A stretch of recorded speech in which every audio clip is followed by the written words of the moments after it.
Hello friend, स्वागत है आपका सतेंद्र प्राइवेट आईटीआई की डिजिटल क्लास में। मैं दिनेश कुमार आज फिर एक बार आप सबों के लिए लेकर आए हैं विद्युत चुंबक जनित्र के प्रकार। जैसा कि पिछले क्लास में हम लोग पढ़े थे, उत्तेजना के आधार पर कितने प्रकार के जनरेटर होते हैं। यहाँ पर हम लोग सीखे थे कि उत्तेजना के आधार पर पृथक उत्तेजित जनरेटर एवं स्व उत्तेजित जनरेटर होते हैं। फिर हम लोग पढ़े थे स्व उत्तेजित के आधार पर यानी स्व उत्तेजना के आधार पर कितने प्रकार के जनरेटर होते हैं। तो वहाँ पर हम लोग पढ़े थे पिछले क्लास में अस्थायी चुंबक जनित्र और विद्युत चुंबक जनित्र। तो आज हम लोग जानेंगे विद्युत चुंबक जनित्र के कितने प्रकार होते हैं। विद्युत चुंबक जनित्र के कितने प्रकार होते हैं। जो भी पिछला वीडियो नहीं देखे हैं जाकर पिछला वीडियो देखें, वहाँ पर हमने बता दिया है विद्युत चुंबक जनित्र क्या होता है। आज हम इससे आगे बात करेंगे विद्युत चुंबक जनित्र के प्रकार का। तो जानते हैं कि विद्युत चुंबक जनित्र के मुख्यतः 3 प्रकार होते हैं। विद्युत चुंबक जनित्र के मुख्यतः कितने प्रकार होते हैं? 3 प्रकार होते हैं। पहला सीरीज जनित्र, दूसरा शंट जनित्र और तीसरा कंपाउंड जनित्र। पहला सीरीज जनित्र, दूसरा शंट जनित्र और तीसरा कंपाउंड जनित्र। जैसा कि आप सबों को दिख रहा होगा कि सीरीज का भी हमने चित्र बना दिया है, शंट का भी बना दिए हैं और कंपाउंड का भी बना दिए हैं। सबसे पहले जानेंगे कि सीरीज जनित्र किसे कहते हैं, सीरीज जनरेटर क्या है। तो हम लोग इस चित्र से समझने की कोशिश करेंगे, इस चित्र से समझने की कोशिश करेंगे, क्योंकि रटने से आईटीआई का हल नहीं निकलता है। अगर हम रट के याद रख लें तो कुछ समय बाद हम भूल भी सकते हैं। इसलिए हम लोग केवल चित्र के माध्यम से समझने की कोशिश करेंगे और इजी वे समझ जाएंगे। तो यहाँ देखते हैं कि चित्र में हमें दिख रहा है कि आर्मेचर, फील्ड और लोड, और ये एमीटर लगे हुए हैं। क्या क्या दिख रहे हैं? आर्मेचर, फील्ड, एमीटर, लोड और एक स्विच, ये लगे हुए हैं। ये सब आपस में किस क्रम में है? श्रेणी क्रम में। किस क्रम में है? तो श्रेणी क्रम में। तो हम इसी से परिभाषा बोल सकते हैं, वह जनरेटर जिसका आर्मेचर, फील्ड एवं लोड सभी श्रेणी क्रम में संयोजित हो उसे सीरीज जनरेटर कहते हैं। बहुत ही जिसे हम लोग याद रख सकते हैं, वैसा जनरेटर या वैसा जनरेटर जिसकी आर्मेचर, फील्ड एवं लोड तीनों श्रेणी क्रम में संयोजित हो उसे क्या कहते हैं? सीरीज जनरेटर कहते हैं। इस जनरेटर को, अब इसकी विशेषता को भी कुछ जान लेते हैं। तो इस जनरेटर को लोड के साथ स्टार्ट किया जा सकता है, यानी हम इसको जो स्टार्ट करेंगे वो लोड स्थापित करने के बाद स्टार्ट कर सकते हैं। ठीक है, बिना लोड स्टार्ट से नहीं किया जाता है। इस जनरेटर को जब भी सीरीज जनरेटर का हम लोग प्रयोग करते हैं तो इसमें क्या करते हैं, पहले से लोड स्थापित कर देते हैं, उसके बाद इसे हम स्टार्ट करते हैं। ठीक, जानेंगे इसका उपयोग हम लोग कहाँ कहाँ करते हैं। सीरीज जनरेटर का उपयोग हम लोग कहाँ पर करते हैं?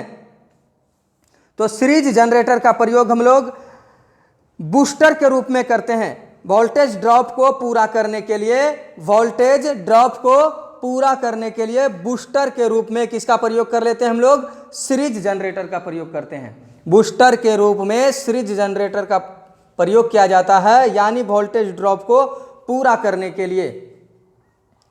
अगला जानेंगे शंट जनित्र क्या है।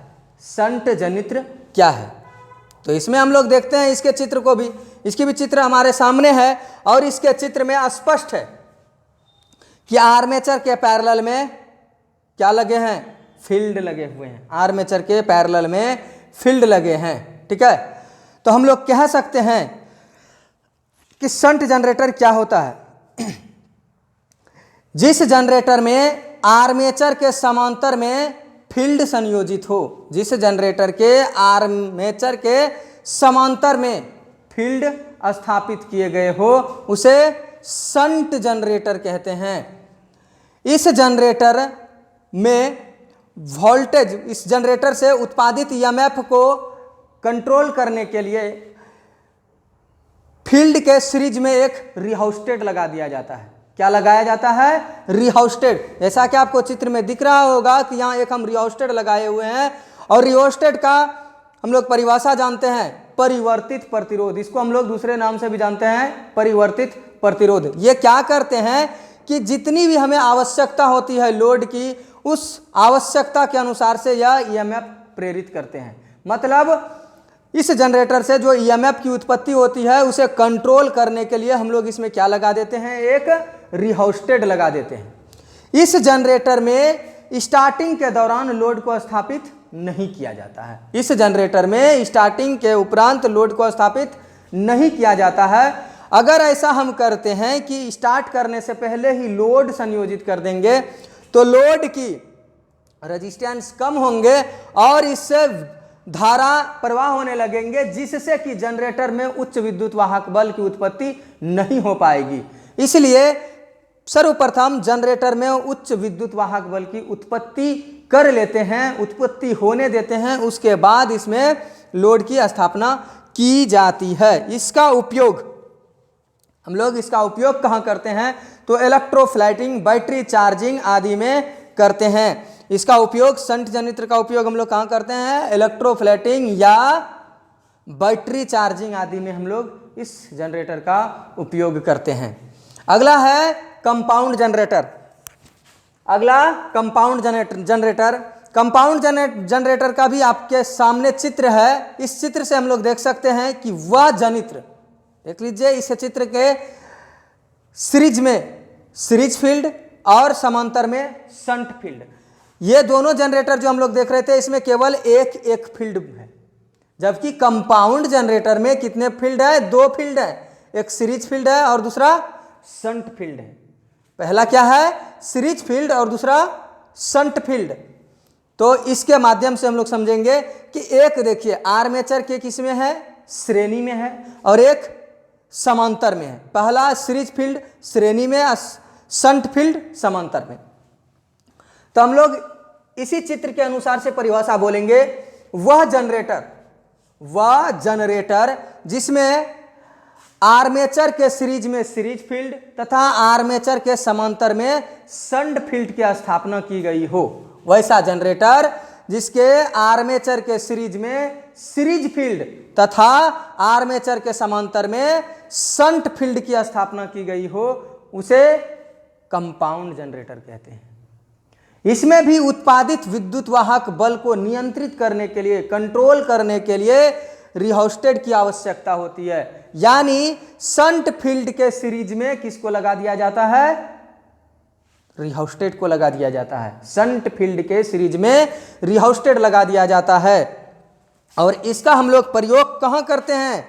शंट कंपाउंड जनरेटर का प्रयोग हम लोग करते हैं कि जब हम लोगों को एक समान वोल्टेज की आवश्यकता होती है तो वहां पर हम लोग शंट का प्रयोग कर लेते हैं। जैसे बैटरी चार्जिंग में हम लोगों को समान वोल्टेज की आवश्यकता होती है, लेकिन कंपाउंड जनरेटर, कंपाउंड हम लोग मोटर को भी पढ़ेंगे, जस्ट उससे मिलता जुलता यह है। तो इसलिए इसका प्रयोग भी हम ऐसे जगह पर करते हैं जहां पर कि वोल्टेज कभी उच्च कभी निम्न, कभी हम लोग लोड ज़्यादा तो कभी कम लोड देते हैं। तो ऐसे स्थानों पर हम लोग कंपाउंड जनरेटर का प्रयोग कर लेते हैं। जैसे आर्क वेल्डिंग, जैसे हम लोग अगर कोई लोड पर हम काम करते हैं, ये लोड कभी क्या होता है हमारा उच्च हो जा रहा है और कभी निम्न हो जा रहा है। ऐसा जो भी हमारे सामने दिखता है कि जहां हम लोग अपना कार्य के दौरान कभी वोल्टेज ज़्यादा चाहिए हमें, कभी कम चाहिए, तो ऐसे क्षेत्र में कंपाउंड जनरेटर का उपयोग किया जाता है। आगे हम बताएंगे नेक्स्ट क्लास में कंपाउंड जनरेटर के कितने प्रकार होते हैं। जैसा कि सीरीज के कोई प्रकार नहीं होते हैं, शंट के कोई प्रकार नहीं होते हैं, परंतु कंपाउंड जनरेटर के प्रकार होते हैं। और आज हम केवल बता देना चाहेंगे कि कितने प्रकार के कंपाउंड जनरेटर होते हैं। तो कंपाउंड जनरेटर मुख्यतः 2 प्रकार के होते हैं, डिफरेंशियल कंपाउंड जनरेटर और कम्युलेटिव कंपाउंड जनरेटर। पहला नाम क्या है? डिफरेंशियल कंपाउंड जनरेटर और दूसरा कम्युलेटिव कंपाउंड जनरेटर, जिसके बारे में डिटेल से हम लोग जानेंगे अगले क्लास में। तब तक के लिए मैं दिनेश कुमार, धन्यवाद।